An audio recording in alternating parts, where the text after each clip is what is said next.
Si je vous dis Oshko, l'Ithaca Awards ou le thème, cela ne vous évoque peut-être rien.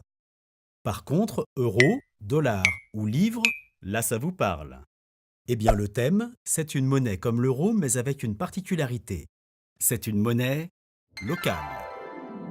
Les habitants de Volos, en Grèce, s'en servent depuis 2009 pour acheter leur pain, leurs fruits et leurs légumes ou pour aller au cinéma. Et ça fonctionne. En 2013, on a estimé le nombre de monnaies locales à 13 000 contre 2 à la fin des années 80.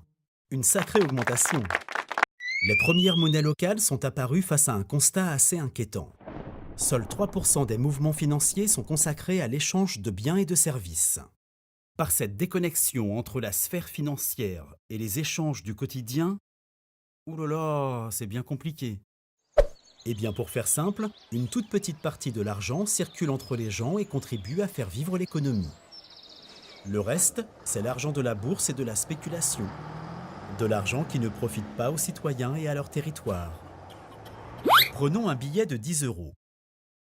Quand Isabelle l'utilise pour acheter des tulipes chez la fleuriste du coin, elle ne sait pas que ces fleurs ont déjà fait des milliers de kilomètres, passant par Rungis, Paris, Bruxelles et Amsterdam. On est donc loin du circuit court. Le principe d'une monnaie locale, eh bien c'est comme son nom l'indique, renforcer les échanges au sein d'un territoire pour soutenir l'emploi local. Voici Philippe. Philippe est adhérent à l'association Monnaie Locale.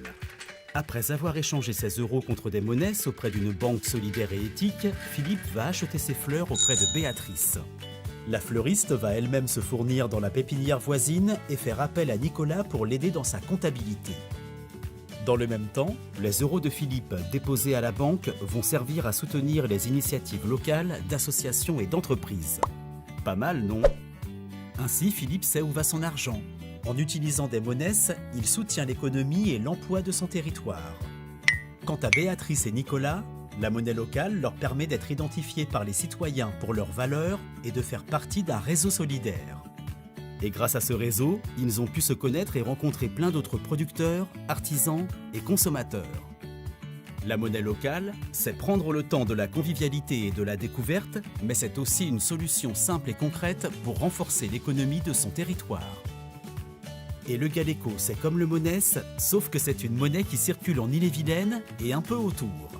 Utilisable à Rennes, à Fougères et à Redon, l'association compte de plus en plus d'utilisateurs, qu'ils soient des commerces, des partenaires publics ou privés, des associations ou des citoyens. Alors vous aussi, développez l'économie locale et rejoignez le mouvement.